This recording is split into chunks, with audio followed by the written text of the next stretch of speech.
laid to rest today instead of 4 years ago. He read the names and inscriptions on the tombstones, though he knew by heart what they said. He had come here with many things he wanted to say to his family, but now he inexplicably suffered from a complete failure to articulate any of them. Well, maybe not so inexplicably.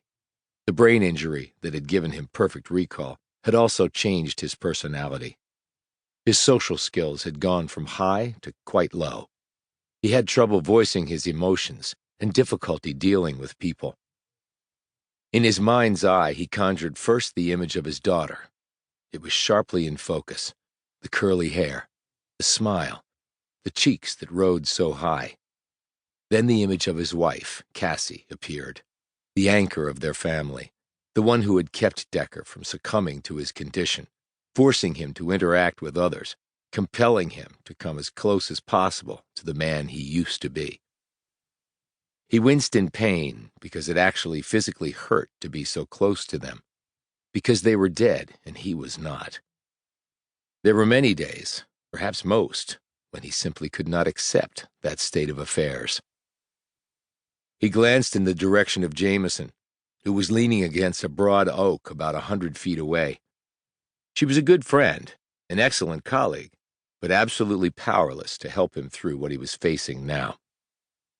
He turned back to the graves, knelt, and placed the bundles of flowers he had brought on each of the sunken plots.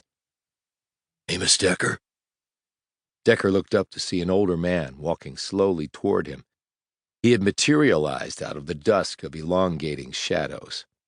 As he drew closer, the man almost seemed a ghost himself, so very painfully thin, his features deeply jaundiced. Jameson had seen the man coming before Decker did, and had started striding toward them. It could simply be someone from the town whom Decker knew, or it might be something else.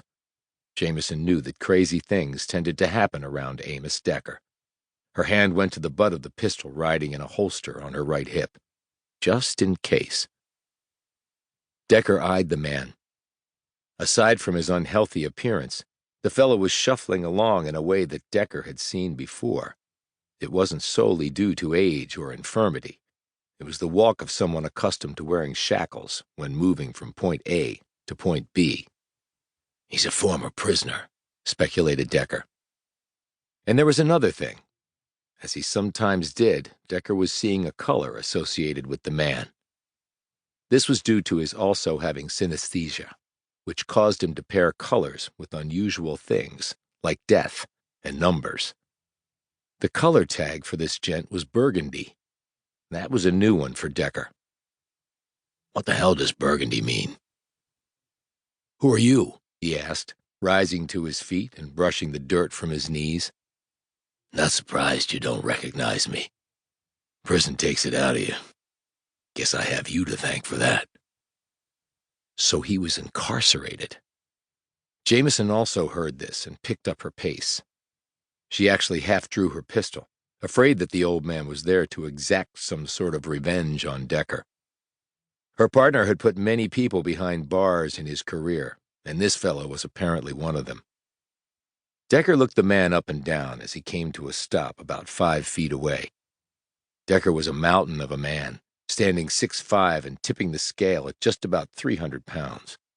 With Jameson's encouragement and help in getting him to exercise and eat a healthier diet, he had lost over 100 pounds in the last 2 years. This was about as lean as he was ever going to be. The old man was about 6 feet tall, but Decker figured he barely weighed 140 pounds. His torso was about as wide as one of Decker's thighs. Up close, his skin looked brittle, like aged parchment about to disintegrate.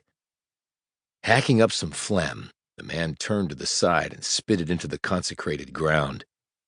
"You sure you don't recognize me? Don't you got some kind of weird-ass memory thing?" Decker said, "Who told you that?" "Your old partner." "Mary Lancaster?" The man nodded. "She was the one who told me you might be here." "Why would she do that?" "My name's Meryl Hawkins," said the man, in a way that seemed also to carry an explanation as to why he was here. Decker's jaw fell slightly.